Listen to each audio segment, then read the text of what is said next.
बिल्कुल तैयार होके आता था कि हम एक्शन करेगा या हम कैमरे के फ्रंट में रहेगा, जी। पूरा रेडी होके आता था एक्टिंग के लिए। क्या बात और है। पर आने के बाद पहले कैमरा सेटअप करता था, फिर लाइट को देखता था, जी जी। फिर रेडी होता था और वहाँ शॉट देता था। हाँ हाँ। जैसे शॉट हो गया, साथ के साथ आर्ट डायरेक्शन, क्या बात है। साथ के साथ म्यूजिक अरे बाप रे। कंपोज, वहीं पे कंप्यूटर वगैरह रख के सब।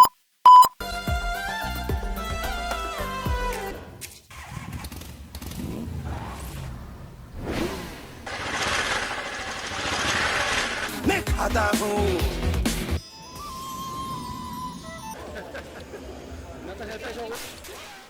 जो टैलेंट बाबा जी के पास है, मेरे पास तो नहीं है, and I am thankful to God मेरे पास नहीं है, एंड आई होप आपके पास ना हो।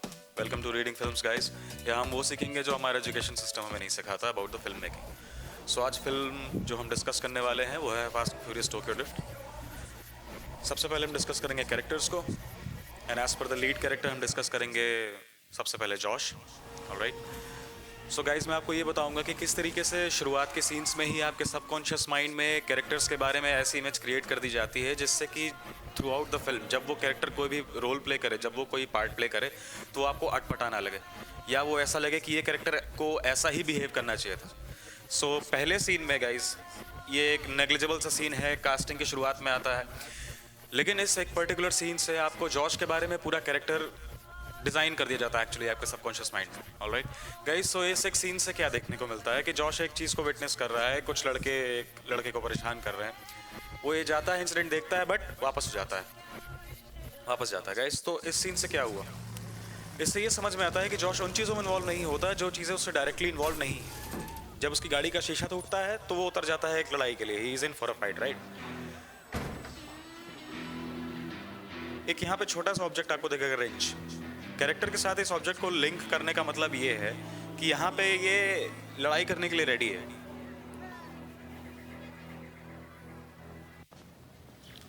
वो कम बोलता है, उन्हीं चीज़ों में इन्वॉल्व होता है जिन चीज़ों में वो डायरेक्टली इन्वॉल्व है। तो जब वो अपने फादर से मिलता है, obviously as per the scene of the film, काफ़ी टाइम बाद, तो आपको ये समझ में आएगा कि वो सिर्फ उन्हीं क्वेश्चंस का आंसर करता है जो रेलेवेंट हैं, वो अननेसेसरी बातें नहीं करता। और बहुत कुछ था यहाँ पे वो जो बात कर सकता था, बट उसने वो बात नहीं की। अगर वो बात करता तो वो अजीब लगता। उसका एक ही सवाल होता है अपने फादर से, वेयर विल आई स्लीप, वो कहाँ सोएगा, दैट इज ऑल। तो ये कैरेक्टर कैसे डिजाइन हुआ। अब आगे हम बात करते हैं सेकंड लीड कैरेक्टर की, villain Takashi, as per the very common name it is DK in the film, drift king. What you and the school girls do? आप इस सीन को ऑब्जर्व करो guys. You gotta elevate your company. Wednesday, meet Thursday. God. जा रहा है Josh के पास, अकेले निकला था वहां से, अकेले चल रहा है, धीरे धीरे पीछे लोग आ गए, साथ में यहाँ पे ट्विंकी, पीछे से आपको हान दिखेगा धीरे से जाकर के गाड़ी के बोनट पर बैठते हुए। I'm sorry, I don't speak Japanese. I'll tell you उसका इम्पैक्ट क्या है। यहाँ पे एक छोटे से किस से गाइस एक्चुअली टेरिटरी मार्क हो रही है। तो हाँ, sorry, I am sorry, DK एक ऐसा कैरेक्टर है जो कि यहाँ पे अपनी टेरिटरी मार्क कर रहा है। अगेन ये रेंज वाला शॉट, तो that's a weapon they like What does that mean exactly? Use in the film, right. Turn around. Keep walking. सो टाकाशी क्या है, वो टेरिटरी मार्क कर रहा है अपनी। I see. That's funny. Cause सो इस एक इंसिडेंट से जस्ट लाइक जॉश के उस वाले इंसिडेंट से, इस इंसिडेंट से ये पता चल रहा है कि टाकाशी एक ऐसा कैरेक्टर है जो कि टेरिटोरियल फाइट में इन्वॉल्व है। Who I am, boy. Who I am, boy. Territorial fight last में इस लेवल तक लीड करती है guys. I didn't come here to see. सो इन दोनों के ही फादर्स को, डीके के अंकल को एंड जॉश के फादर को साथ में जब लिंक किया गया है, तो यहाँ पे दोनों के बीच में एक कॉमन एट्रीब्यूट और साथ में आ जाता है। वो दोनों की पावर्स और लिमिटेशंस सिमिलर हो जाती हैं। They should be easy.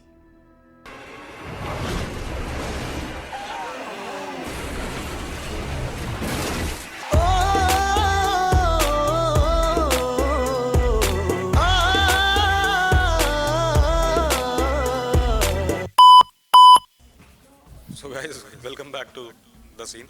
हान पे आते हैं। अब हान के बारे में आपको वो छुपे हुए एट्रीब्यूट्स बताऊंगा जो हमारी नॉर्मल आंखें ध्यान नहीं देती, बट हमारे सबकॉन्शियस माइंड में उसके बारे में ये पार्ट डाल दिया जाता है।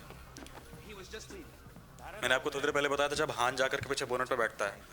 एक्चुअली गाइज बाकी लोग भी हैं जो वहाँ पे खड़े हैं, बट हान का यहाँ पे बोनट पे बैठने का मतलब क्या है? वो इग्नोरेंट है सिचुएशन को लेकर के, as if he knows everything. तो हान के बारे में आपके मन में ऑलरेडी एक आइडिया डेवलप हो जाता है कि हान को ऑलरेडी सब चीज़ें पता हैं। Let's see what the kids got. तो वहाँ पे वो चीज़ें जज कर रहा है। लिफ्ट में अकेले जाता है। I will tell you later कि कैसे लिंक किए गए थे।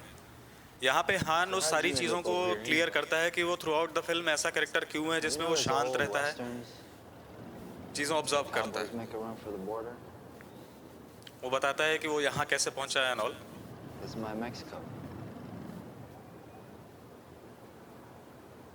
Why did you let me race with your car?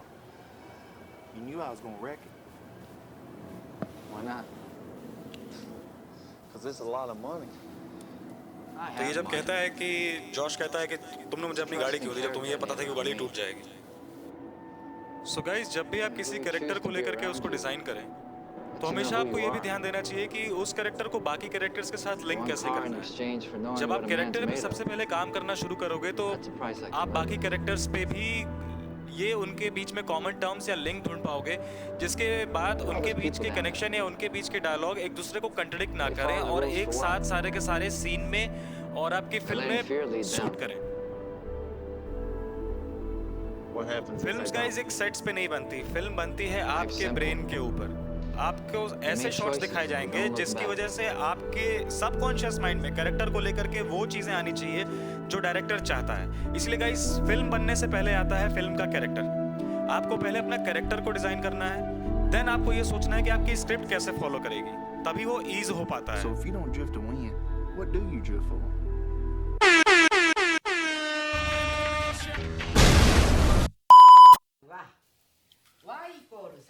So अब जिस कैरेक्टर को हम डिस्कस करेंगे गाइस वो है नीला। नीला के उस पहले सीन में इसलिए मैंने वो सीन आपको दिखाया क्योंकि जब नीला पहली बार जॉश को देखती है तो वो हल्का सा मुस्कुराती है। उस हल्के से मुस्कुराने का मतलब ये हो जाता है कि नीला कहीं ना कहीं जॉश को लेकर के क्यूरियस है या उसमें इंटरेस्टेड है। बाद में जब ये जॉश से बाद में मिलती है इस वाले सीन में तो वो बात कर रही है, राइट। लेकिन थोड़ी देर बाद जब डीके आता है तो नीला की ये कोशिश रहती है कि नीला सिर्फ डीके का साइड लेती है क्योंकि नीला का पास्ट ऐसा है जिसमें नीला ने ये बताया था कि डीके के पेरेंट्स ने ही उसे पाल पोस करके बड़ा किया हुआ है। एंड नीला भी डीके की टेरिटरी में आती है। This isn't your scene and वो रिंच वाला शॉट गाइस, तो wrench is a very significant object in this film. Multiple times it is used.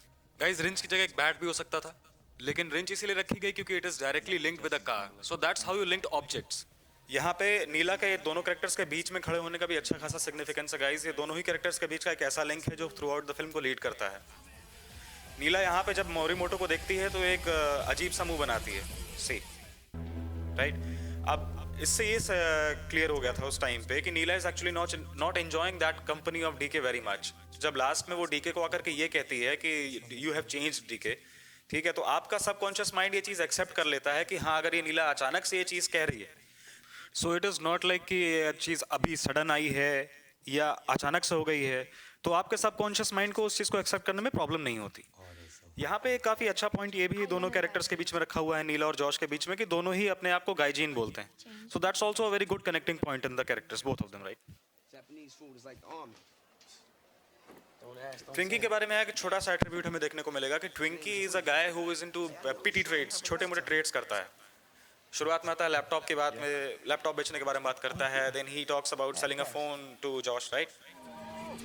यहाँ पे ये वाला सीन मैं आपको बताऊंगा बाद में क्या है। एंड इसी शुरुआती ट्रेड्स के बाद गाइज लास्ट में जो हान का पैसा जॉश को देता है ट्विंकी, वो ट्विंकी ही क्यों देता है? बिकॉज आपका सबकॉन्शियस माइंड इस चीज को एक्सेप्ट करता है कि भाई ट्विंकी एक ऐसा कैरेक्टर था जो कि पिटी ट्रेड्स में इन्वॉल्व था। So that's how the character of Twinkie was also made. यहाँ पे ट्विंकी को रिलेट किया गया है मोरीमोटो से। ट्विंकी एंड मोरीमोटो दोनों ऐसे कैरेक्टर्स हैं जो दोनों के दोनों लीड कैरेक्टर्स के सबसे क्लोजेस्ट एलाइज हैं। अब ये यहाँ पे इन दोनों की राइवलरी भी दिखाया, so that how they were linked. And now ये लेफ्ट वाला शॉट है गाइस, यहाँ पे देखिए कोई मोरीमोटो एंड नीला, ठीक है। वो वाला शॉट आया, यहाँ पे ट्विंकी का शॉट आया, एंड देन ये हान का शॉट आया। गाइज ये तीनों का अलग अलग दिखाने का मतलब बहुत सिंपल था। यहाँ पे मैं आपको एक चीज़ के बारे में एक प्रो टिप देता हूँ। यहाँ पे ये तीनों के तीनों शॉट्स को आपस में लिंक किया गया था ये दिखाने के लिए कि ये पूरे के पूरे कैरेक्टर्स एक ही सिनेरियो में थे, सारी की सारी स्टोरी इन्हीं लोगों के साथ चलने वाली थी, राइट? तो ये एक बहुत ही अच्छा पॉइंट लिया गया था, एंड आप भी अपनी फिल्म में ऐसा कर सकते हो कि आप सारे के सारे कैरेक्टर्स को एक कॉमन पेज के थ्रू लिंक करो। इससे क्या होता है, व्यूअर के सबकॉन्शियस माइंड पे ये इम्पैक्ट क्रिएट हो जाता है कि these few guys are like the main characters of the film. आपको किसी कैरेक्टर को अगर डेप्थ देनी है तो आप उसके बैकग्राउंड में जाओ, उसकी हिस्ट्री पे जाओ, उसकी हिस्ट्री पे और काम करो। आपको किसी कैरेक्टर को कम डेप्थ देनी है as per compare to the lead role, तो आप उससे थोड़ा और कम काम करो। और एज पर द जैसे जैसे आपके कैरेक्टर्स की इंपॉर्टेंस कम होती जाती है, फिल्म की स्टोरी लाइन उसी तरीके से शेप अप होती है गाइज। मैं इस क्लिप को इस वीडियो में इसलिए दिखा रहा हूँ क्योंकि जो अगली फिल्म मैं रिव्यू करूँगा वो होगी Interstellar bye Christopher Nolan. And मैं इस फिल्म के बारे में आपको बताऊंगा कि इस फिल्म के जो कंपोजिशंस किए गए हैं, जो शॉट्स लिए गए हैं, उनका दरअसल क्या मतलब है, और कोई भी फ्रेम में जो भी ऑब्जेक्ट आया है वो कितनी देर के लिए आया है, कैसे आया है, और उस ऑब्जेक्ट को दिखाने का मतलब क्या था, right? So please guys, let's pay a minute for this beautiful scene from Interstellar.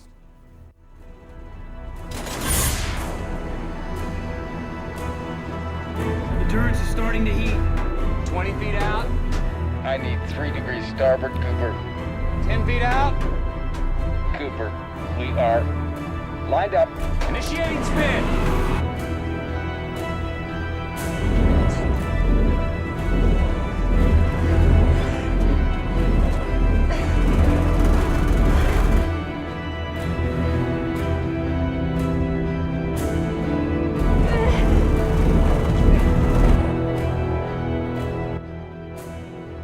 And guys, if आपके कोई भी क्वेश्चंस हैं कैरेक्टर्स को लेकर के, सीन्स को लेकर के, किसी भी फिल्म को लेकर के कोई भी क्वेश्चन है तो प्लीज़ कमेंट्स में उनको मेंशन करिए and I will be more than happy to help you out with that.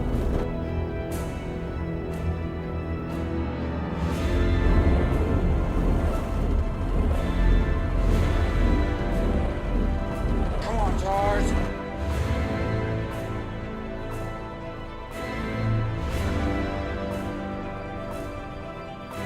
Come on, Tars.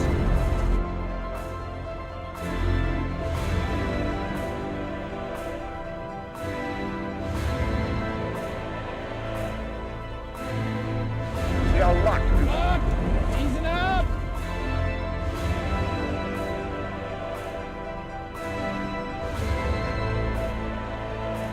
Easy. Easy.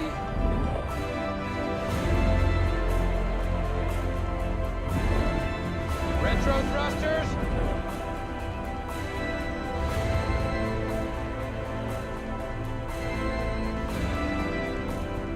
Main engines on.